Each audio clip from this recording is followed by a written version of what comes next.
अगर 4 भाइयों में 3 भाई रोजगार से हैं, 1 भाई बेरोजगार है, तो वो मिलकर उसका ध्यान रखते हैं।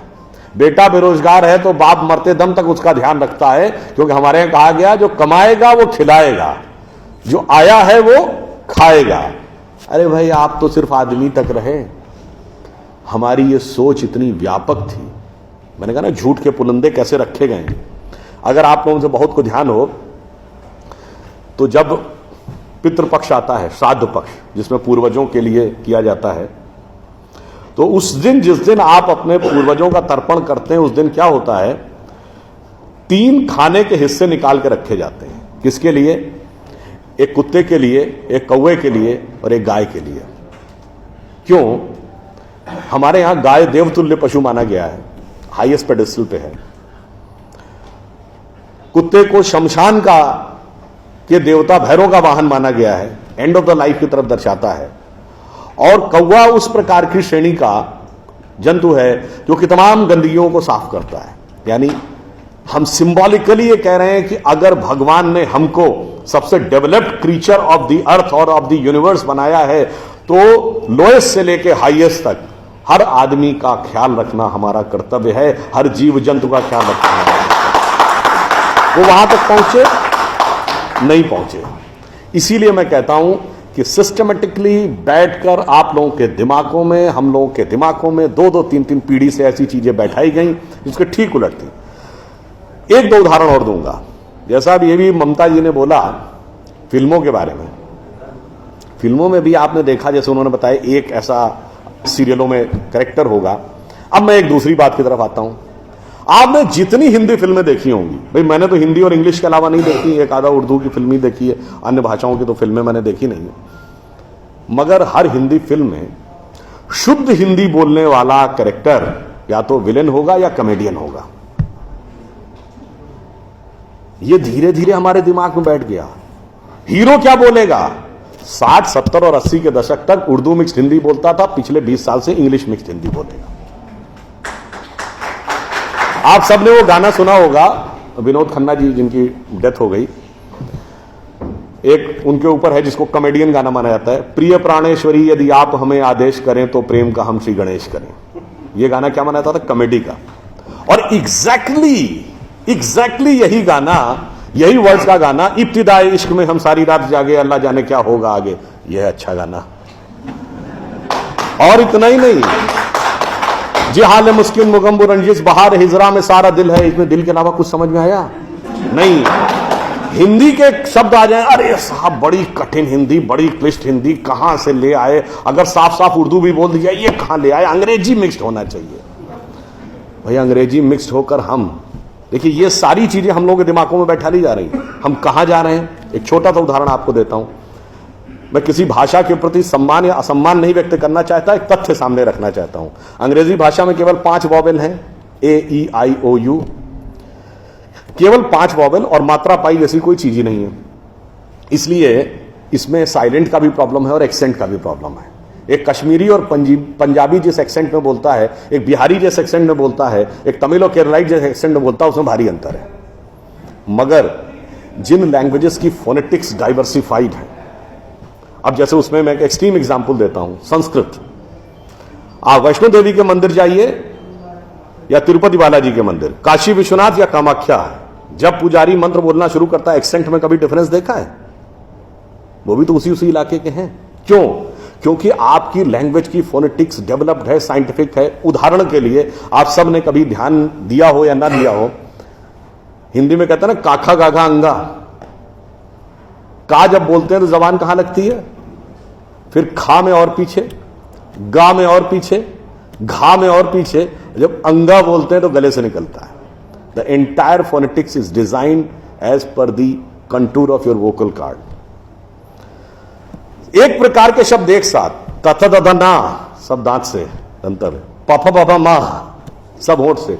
इतना डेवलप्ड, इतना साइंटिफिक इंस्ट्रूमेंट हमारे पास, और हमें समझाया जा रहा है कि नहीं ये छोड़ दो, ये तो वैसी बात हो गई कि हमारे पास स्मार्टफोन है। मगर दुनिया जो है वो पुराना वाला जो नोकिया हम यूज करते थे उसके पीछे भाग रही है। तो नहीं जी, हम तो उसी के साथ चलेंगे।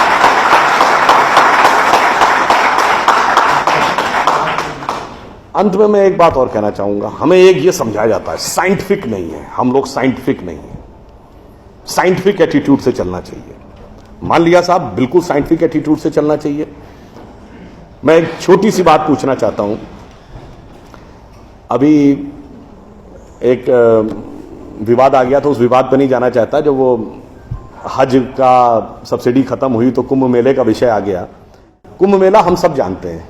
कुंभ मेले का एक एस्पेक्ट आप लोगों ने कभी ध्यान दिया है? कुंभ मेला कितने साल में एक बार पड़ता है? 12 साल में। 12 साल में एक बार क्यों पड़ता है? क्योंकि वो जुपिटर की साइकिल पर आधारित है। बृहस्पति ग्रह हर 12 वर्ष के बाद अपना एक चक्कर पूरा करके उसी राशि में दोबारा आता है, इसलिए कुंभ मेला 12 वर्ष में एक बार पड़ता है। हजारों सालों से चला आ रहा है, ठीक है। तो इसका मतलब हमको पता था ना कि बृहस्पति की साइकिल 12 साल की है। इनको तो अभी 100 साल पहले पता चला कि बृहस्पति की साइकिल 12 साल की है। और उसके बाद हमको समझा दिया जाता है नहीं साहब हम अनसाइंटिफिक थे। अब आप एक और बड़ी मजेदार बात देख लीजिए। सूर्य ग्रहण और चंद्र ग्रहण पड़ता है तो उसका डेट और टाइम कौन तय करता है? सरकार घोषणा करती है ना, टीवी पे आता है, रेडियो पे आता है, अखबार में आता है। किस बेस पे आता है? नासा की फिजिकल ऑब्जर्वेटरी बताती है कि फलां तारीख को इतने बज के इतने मिनट पे सूर्य ग्रहण या चंद्र ग्रहण पड़ेगा, सोलर इक्लिप्स और ल्यूनर इक्लिप्स। मगर ये बताइए 1950 से पहले तो नासा की ऑब्जर्वेटरी नहीं थी। 1920 में जब अल्बर्ट आइंस्टीन ने रिलेटिविटी की थ्योरी दी, उससे पहले रिलेटिव मोशंस ऑफ प्लैनेट नहीं पता था। सॉरी, 1916 में। 1920 में एडविन हबल एक साइंटिस्ट हुए जिन्होंने एक्सपेंडिंग यूनिवर्स की थ्योरी दी, उससे पहले एक्सपेंशन ऑफ यूनिवर्स नहीं पता था। 1900 में मैक्स प्लैंक साइंटिस्ट हुए जिन्होंने लाइट की क्वांटम की थ्योरी दी, फोटॉन्स वाली, उससे पहले प्रोपोगेशन ऑफ लाइट ही नहीं पता था। 1897 में जे टॉमसन ने इलेक्ट्रॉन खोजा, उससे पहले आप मानते थे एटम अनडिविजिबल है। और 1633 में आप ये कहते थे, गैलीलियो को फांसी दे रहे थे इस बात के लिए कि उसने कहा सन रिवॉल्व्स राउंड द अर्थ गलत है। तो भैया आप 380 साल चल के जहां पहुंचे हैं, हमारा पंचांग तो युधिष्ठिर के जमाने से एज इट इज चला आ रहा है 5100 साल। मतलब ये लॉजिक नहीं है, ये तो साइंटिफिक प्रूफ। फिर भी हमें समझाया जाता है कि साहब जो हमने सोचा उस सब हम अनसाइंटिफिक थे, हम गलत थे। बड़ी मजेदार बात है। इन ए स्पैन ऑफ लिविंग जनरेशन, 50 साल में देखिए ये जो अर्बन नक्सल्स थे उन्होंने हमारे दिमागों में क्या क्या भरा और फैक्ट क्या था। 50 साल पहले जिस जिस चीज का मजाक उड़ाया गया वो चीज आज ठीक उसके उलट हो गई। 50 साल पहले कहते थे अरे यार ये अगर खेती करनी है तो mechanized farming, chemical fertilizer use करो। गाय के गोबर से कोई खेती होती है? आदमी चांद पे पहुंच गया, तुम गाय के गोबर पे पड़े हो। आज नहीं, ऑर्गेनिक फार्मिंग की तरफ जाओ। 50 साल पहले क्या कहते थे? अरे भाई ये जड़ी बूटियों फल पत्ती खाने से कोई इलाज होता है? नीम हकीम खतरा है जान। खाना है तो नई दवाएं खाओ, क्लोसिन, मेटासिन, टेरामाइसिन। आज आप क्या कहते हैं? नहीं, केमिकल नहीं, हर्बल मेडिसिन की तरफ जाओ। ठीक, आज से केवल 50 साल पहले आप ये कहते थे, जब हम कहते थे पेड़ों की रक्षा करो, जंगल की रक्षा करो, पहाड़ की रक्षा करो, कहते थे this is the reminiscence of a primitive tribal civilization. आज 1992 के रियो डी जेनेरो से लेकर 2009 के कोपेनहेगन से लेकर 2016 के पेरिस तक आप कहते हैं नेचर फ्रेंडली डेवलपमेंट करो। भैया सब कुछ उलटता जा रहा है। जो हमने कहा, जिसका आपने मजाक उड़ाया, वो सब कुछ सही होता जा रहा। अब मैं एक और बात कहूंगा जिसका कि बहुत मजाक उड़ाया गया, शायद हम लोग कभी ध्यान नहीं देते। भारत में यह कहा जाता था कि ज्ञान प्राप्त करना है तो ध्यान लगाओ। संत महात्मा जाके गुफा में ध्यान लगाते थे, पीर फकीर जाके कहते थे इल्हाम हो जाएगा। लोग कहते थे क्या बेवकूफ है, हाउ इज इट पॉसिबल? ऐसा कहीं हो सकता है क्या कि जाके ध्यान लगाया और ज्ञान प्राप्त हो गया? If you want to attain knowledge you must outreach, understand the things, meet the people, visit the place, like what Darwin has done. अब 50 साल बाद मैं आपसे पूछता हूं, आपको न्यूयॉर्क टाइम्स अखबार पढ़ना है तो दो रास्ते हैं। एक, यहां से दिल्ली से न्यूयॉर्क की फ्लाइट पकड़िए, 16 से 22 घंटे लगेंगे डिपेंडिंग अपॉन योर फ्लाइट, और आज का अखबार कल पढ़िए। और दूसरा है कि मोबाइल पे डाउनलोड करिए खट से और पढ़ लीजिए। क्यों? आपके हाथ में डिवाइस है, जिसने डिवाइस बनाई उसने सॉफ्टवेयर भी बनाया है, और जिसने सॉफ्टवेयर बनाया उसने सपोर्टिंग नेटवर्क भी बनाया है। उसी ढंग से हमारा शरीर एक डिवाइस है, तो इसके अंदर मन, बुद्धि, चित्त, अहंकार और कॉन्शियसनेस एक सॉफ्टवेयर है और उसका कनेक्टिंग नेटवर्क भी है। बस नेटवर्क से कनेक्ट होना है और सब डाउनलोड है। और अंत में मैं एक उदाहरण दूंगा। सब कुछ कहा जाता था कि पैसे के कारण शोषण हुआ, इसलिए खड़े हो जाओ, लोगों के साथ भिड़ जाओ। हमारे यहां परंपरा में त्याग का महत्व था। हम आपसे पूछें, दो राजा बताइए जो सबसे बड़े महान माने गए भारतीय संस्कृति में, राजा राम और राजा हरिश्चंद्र। दोनों इसलिए कि त्याग किया, इसलिए नहीं कि बड़ा बड़ा इलाका अलेक्जेंडर द ग्रेट की तरह कब्जा कर लिया। अब मैं एक आपको उदाहरण देता हूं, वो त्याग कैसे समाज में रचा बसा था। हमारे पूज्य संतों में से एक हुए संत रविदास, काशी के रहने वाले थे। उनके पास भगवान राम की एक मूर्ति थी। काशी नरेश उनके पास गए, कहा जाता था इतनी सिद्ध मूर्ति है, आप कृपया इसे मुझे दे दीजिए। ऐसी मूर्ति राजा के पास होनी चाहिए राजभवन में, ना कि इसमें मैं इस मूर्ति के वेट का 10 गुना सोना आपको दे दूंगा। उन्होंने मना कर दिया। उन्होंने कहा जी इसके वेट का 100 गुना सोना दे दूंगा। उन्होंने मना कर दिया। तो राजा को थोड़ा क्रोध आ गया। उसने कहा ऐसा है रैदास जी, आज जिस झोपड़ी में रह रहे हैं इसमें जितना सोना आ सकता हो नीचे से ऊपर तक उतना भर लीजिए, उतना मैं आपको देने को तैयार हूं। तो एक बार उनकी पत्नी का मन आया कि भाई ऐसा बढ़िया ऑफर नहीं मिलेगा, अब हमें इस पर विचार कर लेना चाहिए। रैदास ने क्या जवाब दिया? एक मोरो राम नाम धन, एक मोरी आशा, ऊ धन आई है ई चले गई हैं, ना चाहे भगत रैदासा। मना कर दिया। रैदास जी क्या थे? वो जूते बनाते थे, आज की परिभाषा के अनुसार दलित थे। अब आप आइए, संत कबीर जुलाहा थे, आज की परिभाषा के अनुसार ओबीसी।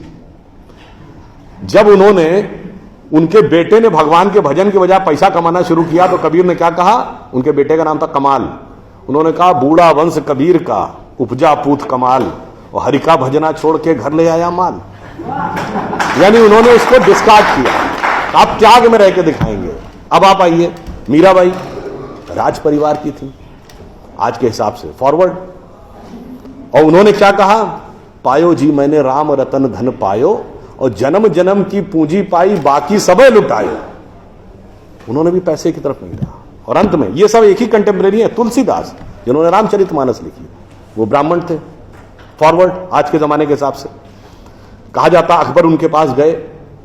अकबर ने कहा कि आप हमारे दरबार में आकर स्थान ग्रहण करिए, हम आपको 60,000 की मनसबदारी देंगे। उस जमाने में मनसबदारी एक रैंक होती थी। तो जैसे 40,000 की मनसबदारी वॉज मैक्सिमम, 60,000 का मतलब हुआ कि राजा के बाद सबसे बड़ा स्टेटस आपका होगा। तो तुलसी ने क्या जवाब दिया? हम तो सेवक राम के हियो धरो दरबार, हमारे तो हृदय में भगवान राम का दरबार धरा हुआ है। तुलसी का अब होएंगे नर के मनसबदार। ये मैंने क्यों बताया? जो बातें ये अर्बन नक्सलिस्ट समझाते हैं कि शोषण किया गया, कैपिटलिज्म किया गया, अगर मार्क्स ने कहा धर्म एक अफीम है जो गरीबों को पिला दी जाती है ताकि अमीर उस पर हुकूमत करता रहे, पर यहां ऐसा नहीं था। मैंने दिखाया समाज का निचला वर्ग हो, मध्यम वर्ग हो, उच्च वर्ग हो, राज करने वाला वर्ग हो, सबने कहा जो त्याग करेगा वो महान होगा। इसीलिए हमारे यहां महात्मा गांधी महान हुए, ना कि प्रधानमंत्री रहने वाले नेहरू महान। तो इसलिए मैं अंत में ये कहूंगा आप सभी लोगों से कि ये जो मायावी रावण साधु का वेश बना के आता है, सूक्ष्म दृष्टि से इसको समझिए और आश्वस्त रहिए कि वो चाहे कितना भी मायावी हो, अंत में विजय हमारी ही होगी, क्योंकि हम आज दुनिया के यंगेस्ट नेशन है। जैसा अभी नलपत जी ने कहा ना कि भाई people like us we are in minority. हम देश दुनिया के सबसे युवा देश हैं, यह सत्य है, मगर यह अर्ध सत्य है। हम सबसे युवा देश और सबसे प्राचीन सभ्यता है। We are the youngest nation and the oldest civilization. तो एक गौरवशाली हमारा भूतकाल है और एक शानदार भविष्य है जो हमारी प्रतीक्षा कर रहा है। बस बीच के इस माया के प्रपंचों को से हम बचे रहें तो कहीं कोई संदेह नहीं। एक पंक्ति कहकर समाप्त करूंगा कि गौरवशाली था भूत, भविष्य भी महान है, अगर संभालें आप उसे जो वर्तमान है। धन्यवाद।